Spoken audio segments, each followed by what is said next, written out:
اور برائی آ جائے تو اس کو بھلائی سے ٹالے. اب ہمارے ماں باپ ہیں، رشتہ دار ہیں، بہن بھائی ہیں، دوست احباب ہیں، ان کے ساتھ معاملات ہوتے ہیں. اگر ذرا سی کسی سے معمولی کوتاہی ہو، ہم جواب میں مجھے شکل نہیں دکھانا، آج کے بعد کوئی بات چیت نہیں ہے، کوئی رشتہ نہیں ہے، کوئی تعلق نہیں ہے، کہہ دیتے ہیں. ایسا ہی ہے نہیں؟ پوچھ رہا ہوں. شکل نہیں دیکھتے، برسوں نہیں ملتے. معاملہ کیا ہے؟ چھوٹی موٹی بات، دین کی بات ہو، شرعی بات ہو، جس کی اجازت ہے وہ بات اور ہے. چھوٹی چھوٹی باتوں پر یوں کیوں کہہ دیا تھا، یوں کیوں کر دیا تھا، پیستے رہتے ہیں. اپنے نیکیاں بھی ضائع کر رہے ہیں، حسد کی وجہ سے اپنے گناہ بھی، وہ جو ہیں دوسروں کے گناہ لے رہے ہیں، اپنے گناہ اور بڑھا رہے ہیں. یہ حال ہے. نہیں جی، برداشت کی بھی حد ہوتی ہے. تیری برداشت سے زیادہ کیا ہو گیا؟ اللہ تعالیٰ برداشت سے زیادہ تو تکلیف ہی نہیں دیتا.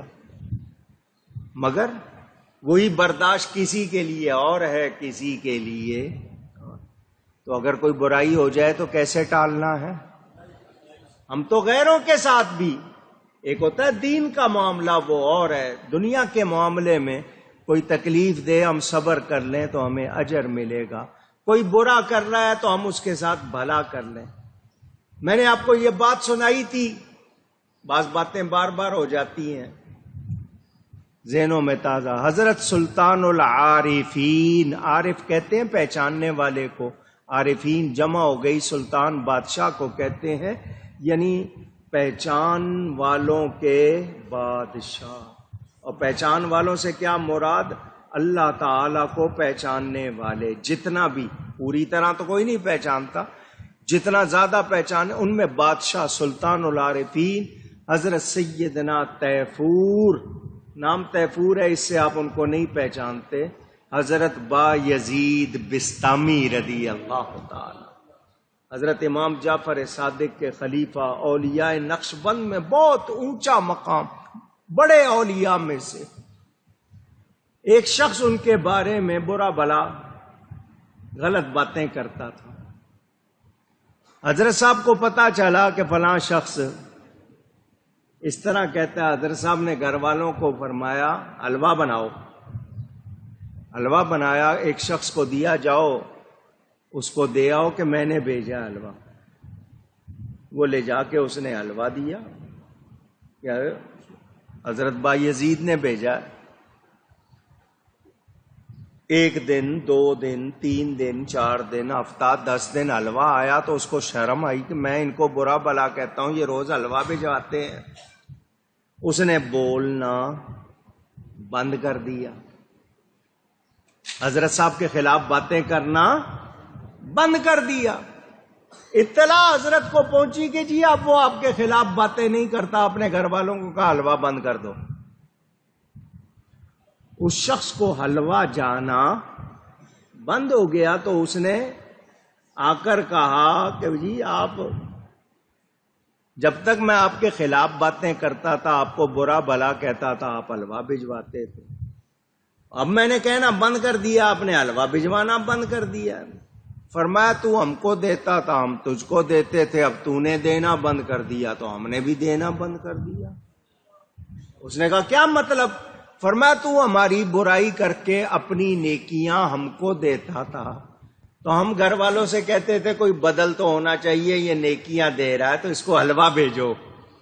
اب تو نے نیکیاں دینی بند کر دی ہیں تو ہم نے حلوہ بھیجنا. بات نہیں سمجھے آپ؟ وہ برا بلا کہہ رہا ہے، حلوہ بھجوا رہے ہیں. ہمیں پتہ لگ جائے تو ہم تو 4 بندے لے جا کے جناب، ہوتا کون ہے تو اس کی تکا بوٹی کرنے پہ تیار ہوں گے. ایسا ہی ہے.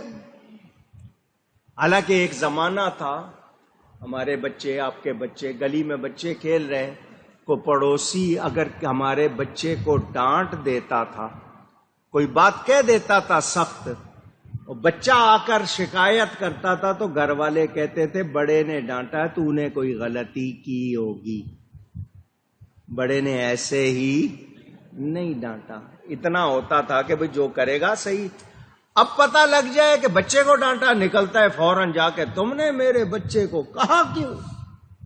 بدل گئی تہذیب یا نہیں بدلی؟ کیا ادب سیکھیں گے آپ کے بچے دوسروں کا؟ بڑوں کا کیا لحاظ سیکھیں گے جب ہمارے اندر وہ برداشت نہیں ہے، وہ سوچ نہیں ہے؟ تو یہ مسلمان کی خوبیاں تھیں کہ مسلمان برائی کو بھلائی سے ٹالتا تھا، اور اب بھی ایسے ہوں گے، یہ تو نہیں ہے نا کہ زمانہ خالی ہو گیا ہو، لیکن اللہ ماشاء اللہ جو حال ہو گیا۔ اور اللہ کے دیے ہوئے میں سے اللہ کی راہ میں خرچ کرنا، اللہ کی راہ میں جب بھی خرچ کرتے ہیں تو ہمارا اپنا ہوتا ہے یا رب کا دیا ہوتا ہے؟ اونچی اچھا جی، بھتہ دینا ہو، ٹیکس دینا ہو، سود دینا ہو، کمیشن دینا ہو، سروس چارجز دینے ہوں، جتنے مثلا 100 روپے کا کارڈ ہے جی ٹیلی فون میں، اس پہ وہ 25 روپے کاٹ لیں، وہ برداشت ہے۔ 100 روپے پہ 2.5 روپے اللہ کی راہ میں دینا برداشت۔ ہاتھ میں 1,00,000 روپے کا ٹیلی فون ہے مگر قربانی کے لیے دل تنگ ہو رہا ہے، 10-15 ہزار روپے کا حصہ ڈالنا پڑے گا، 30-40 ہزار کا بکرا کرنا پڑے گا، وہاں دل تنگ ہو رہا ہے۔ سال میں ایک مرتبہ پارٹی ہے، شادی ہے، لٹا رہے ہیں، وہاں کوئی پرواہ نہیں۔ تو بتائیے، ہمارے پاس اپنا ہے کچھ نہیں، رب کے دیے میں سے دینا ہے، اور اس کا وعدہ ہے کہ میری راہ میں خرچ کرو گے میں بہت زیادہ عطا کروں، کم از کم 10 گنا، زیادہ سے زیادہ 700 1400 یا جتنا اللہ چاہے، اس کا وعدہ ہے۔ اور جو بھی اس کی راہ میں خرچ کرتے ہیں ان کو ملتا ہے۔ کوئی ایسا نہیں دیکھا جو کہے میں نے دیا اور مجھے ملا نہیں، ایسا کوئی نہیں دیکھا۔ ہاں، حرام کا دیا ہو تو اس کی بات نہیں کر رہا، حرام کی کمائی دی ہو تو، جس نے حلال کا دیا اس کو ملتا ہے، مگر ہمیں احساس اونچی، ہم اللہ پر، اس کے رسول پر یقین نہیں کر رہے، اللہ کی راہ میں خرچ کرنے سے منہ موڑ رہے ہیں۔ یہ جو اینکر کہلاتے ہیں، اینکر انگلش میں، کسی پروگرام میں جو میزبان بنتے ہیں، ٹاک شو، باتوں کا جو مکالمے کا جو میزبان بنتا ہے اس کو اینکر، لڑکیاں بھی ہیں لڑکے بھی ہیں، چینل بہت زیادہ ہیں، ان کو غیر خرید لیتے ہیں، یہ غیروں کے ایجنٹ بن جاتے ہیں، وہ ان کو پیسہ دیتے ہیں کہ تم نے یہ بات پھیلانی ہے، وہ اس پہ لگ جاتے ہیں، مسلسل قربانی کے خلاف باتیں،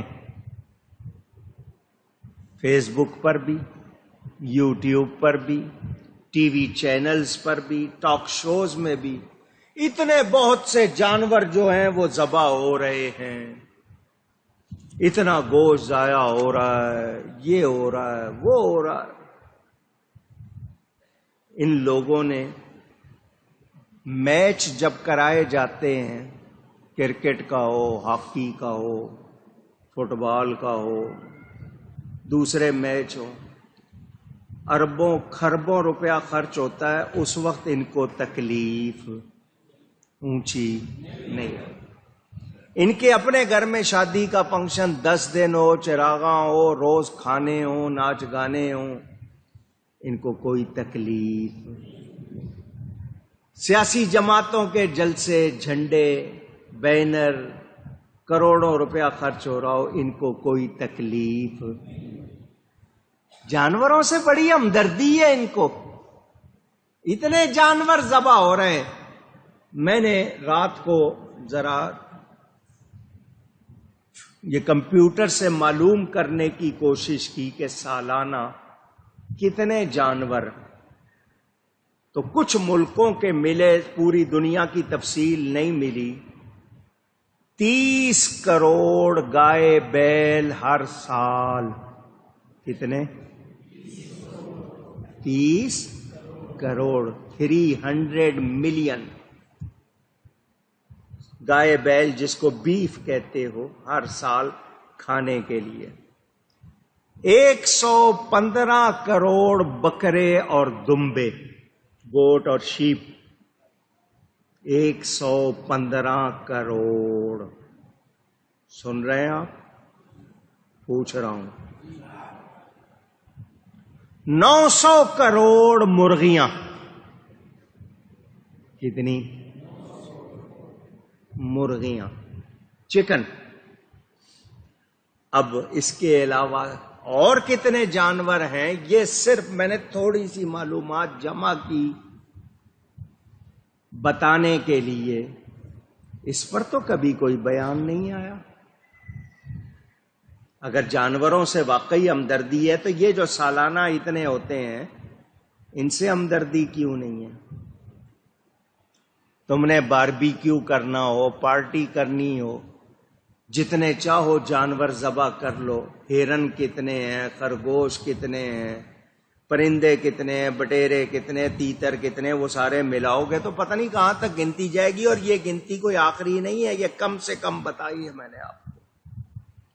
اگر واقعی جانوروں سے ہمدردی ہے تو پھر اس کے خلاف بھی بولو نا. خود اب مزے لے لے کے کھاؤ، اس وقت نہیں. اللہ کے نام پر ذبح ہوں تو تمہیں تکلیف ہو رہی ہے. مسلمان کہلاتے ہو جب پروگرام کرتے ہو کہ جی یہ اللہ کے حکم کے مقابلے میں اپنی رائے دیتے ہو، وہ بھی اسلامی جمہوریہ پاکستان میں. افسوس کی بات ہے یا نہیں ہے؟ کفریہ باتیں ہو جاتی ہیں، کفر تک چلے جاتے ہیں اعتراض کر کے اللہ کے حکم کے پر. سوچنا چاہیے. اب کورونا کی چوتھی لہر کی بات ہو رہی ہے. جملے میرے ذرا پتہ نہیں برداشت ہوں گے یا نہیں ہوں گے، پیج بند کر دیا جاتا ہے فوراً. کڑوی باتیں کرنے لگا ہوں. پینڈیمک کہا جاتا ہے جو عالمی وبا ہوتی ہے نا، اس کو انگلش میں ایپیڈیمک ہوتی ہے چھوٹی سی. یہ پینڈیمک کے پوری دنیا میں وبا پھیلی ہوئی ہے. میں اس کو پلینڈیمک کہتا ہوں. یہ قدرتی آفت نہیں ہے کورونا، یہ قدرتی آفت، یہ انسانی منصوبہ ہے، انسانی سازش ہے. کوئی نہیں مانتا نہ مانے، میں نے منوانا نہیں ہے.